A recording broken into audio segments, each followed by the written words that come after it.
Good morning. I wanted to give you a quick first impressions review of the Knulli OS for the Linux versions of these small little retro devices.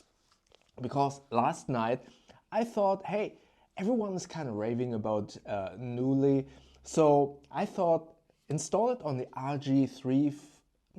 RG40XXV, this device that I basically have been underutilizing purely for its form factor. I felt like, or I feel like this one is too big to carry around, so this is kind of my device that I'm just tinkering with, but also I want to play Crisis Core in the future for PSP, and I think this is perfectly suited to be my PSP device because it has this analog stick that has cardinal snapping but still is very useful, and overall the device is really cool. It's just not as pocketable like this RG35XX Plus.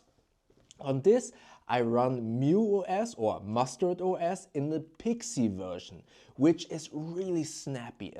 Boot up times are amazingly fast, making this the perfect tool that I always kind of recommend as a mental health device or a mindset device, because since I carry this with me all of the time, it is very easy, especially with the fast boot up times, to quickly play for 10 minutes in between work or in between a chore or in between whatever is going on in my mind, to basically reset my mindset and then go back to whatever I have to do with a fresh perspective. So having fast boot up times for me personally is really important. On this version I had the Mustard OS Golden Goose, and the boot up times are weirdly slow, or have been weirdly slow. That is why I was kind of thinking, okay, everyone is kind of raving about Knulli, especially the channel Dweeb, who I'm proudly have to say, or can say, that he actually subscribed to his channel. So shout out to you, and thanks for all of your great videos and inspiration to kind of put on Knulli on here. But I have my own thoughts about Knulli. Although everyone is raving about Knulli, I have a couple of thoughts, especially coming from Mustard OS, and I really want to preface this. Although I'm a professional film editor, and I worked in post-production a lot, so I think of myself as someone who very easily understands software. I sometimes need to switch from one editing software to another. I have to kind of deal with all of the technical stuff in post-production sometimes. So I feel like I learn software really quick. I'm not a newbie, but I am a newbie in terms of this software in general. And while I am fast in understanding software, I have a couple of thoughts about Knulli. So don't quote me on this, but from what I understand is, Knulli is basically the front end of the back end, which is RetroArch. I hope I pronounced that correctly. So RetroArch is the system that kind of takes care of all of the different emulation or ROMs and BIOSes that are being played on this device. Then comes Knulli, that is in the front, and that basically gives you this beautiful, and I have to say, I'm gonna boot this up now, this beautiful interface. Oh, I actually put this in suspend mode and it booted up really fast. I actually wanted it to shut down after 30 minutes of not doing anything. So this being in suspend mode kind of confuses me.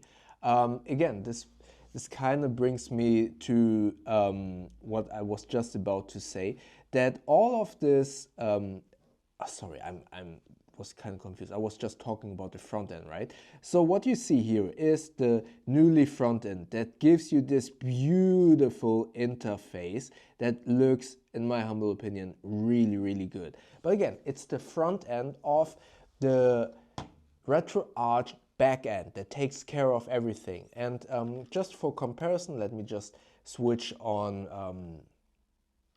my Anbernic RG40XXV. You see here MuOS, Mustard OS, Pixi. So it's an old version, or an old version of the Mustard OS. It loads right into Final Fantasy VI, the last game that I played.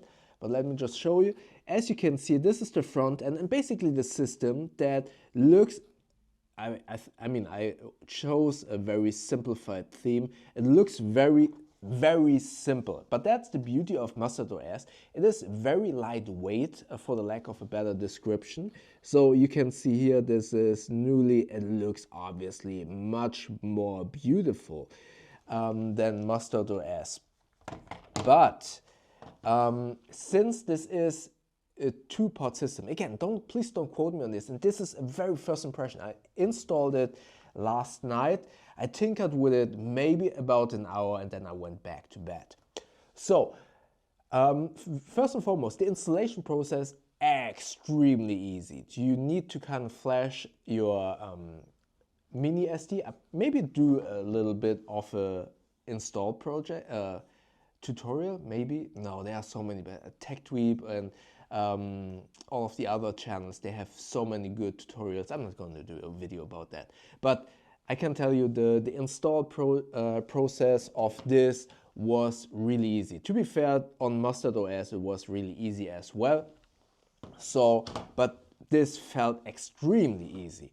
Now you have this front end, right? This what is so beautiful and is honestly, it's gorgeous. It's really good. And then when you go, for example, into, let's just say, Super Nintendo, and then you have this really beautiful interface. I don't have any box art on here, so it doesn't look as beautiful for now, but as soon as I tinker with it a little bit more, it will look better. But when you go into the settings, you are presented with so many settings that are a little bit overwhelming. For example, I don't really understand why there is device settings and system settings. In my mind, I would say it's the same thing. However, I speculate. This is pure speculation. As far as I understand, the beauty of Knulli and RetroArch and emulation. So Knulli is, I think, a fork of emulation station, which is very spread out, or a lot of systems use this. So I assume that you have system settings and device settings because you can potentially change out that mini SD card to a different handheld. So in theory, I assume that you can just take this SD card, put it in this one, and then have basically the same system. That is, again, just pure speculation on my part. I don't know, but at first I felt like really confused. Why the hell do I need system settings and device settings? And why don't you put specific settings, for example, network settings and sound settings? I feel like coming from a regular OS like Mac OS or Windows, those specific settings like network and sound would be in the system settings. But again, it might be a little bit better to kind of separate them out so you find them more easily. Again, this is something that was really confusing, or not really. It felt convoluted at first. But now to the more important part, because I kind of focus so much on this front end, back end part. So on MuOS, when you are in the game, you can push a button and then you go back into the system or in the settings before going back to the main, how you call it, like folder tree structure of the system. So imagine you are in the game, you maybe want to save, you maybe want to kind of change some settings, then you push the on MuOS it's menu and X. You go to the menu and then you can kind of change those settings, or you go completely back to the, how you call it? I don't know how you call it. So the main menu of the OS, where you can choose what games you play, that you see here, right? In Knulli, so this front OS. So that's my train of thought. I only have this one kind of system to think of. But in this case with Knulli, you basically have two systems to kind of consider. So if you push menu and start, you go back to the front end, which is beautiful. But also there is another button that I kind of forgot that I personally set to menu X, so it kind of reflects the same way like on my MuOS.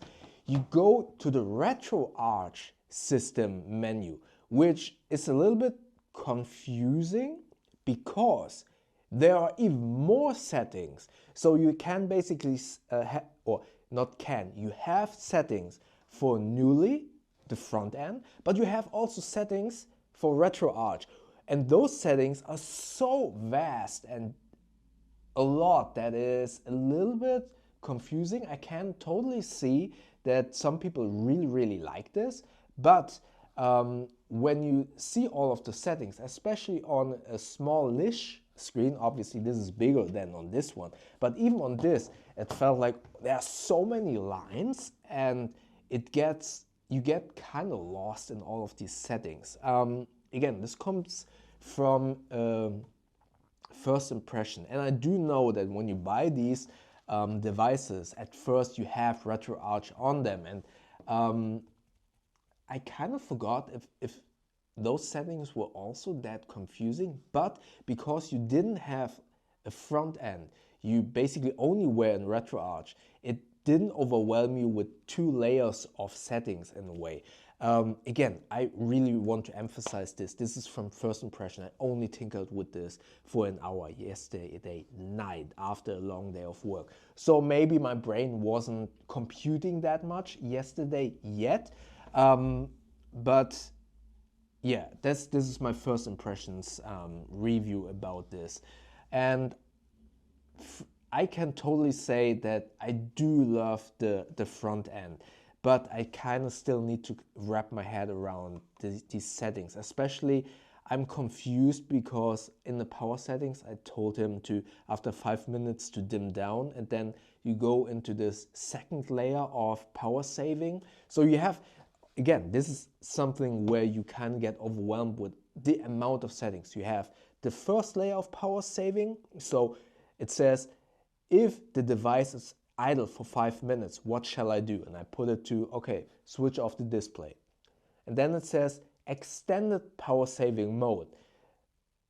It says then, if the first thing is already in place after this amount of minutes, what shall I do? Shut down, suspend, or there was something else that I totally forgot. And I thought I put it on. Let me just check. I'm pretty sure I set it to power saving mode. Oh, okay, there's another. So in the system settings, there's power saving mode when an idle. So what's the power saving mode? I don't get it. So this one is disabled. Let's put it in default. So there is another.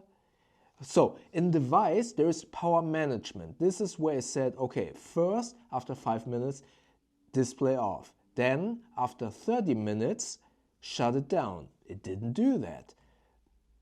So, but in system settings, there's another setting that says power saving mode. Reduces power consumption when idle.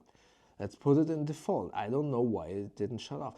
You see that? That is why it is really confusing that there are so many different settings and then they are separated in system and device settings. So yeah, still need to kind of wrap my head around that. Anyways, first impressions, really like it. A little bit confusing in the beginning. Let me know your thoughts about Knulli, or what kind of OS are you running on these retro gaming devices. Let me know in the comment section below. And I obviously will do a review once I kind of tinkered with this a little bit more and tell you what my findings are and which system I will run in the future. All right, if you want to see maybe my Final Fantasy VI final review, check it out up here. YouTube thinks that you like the video down here. And don't forget to subscribe by clicking the button up here. That way we see each other tomorrow. Thank you very much.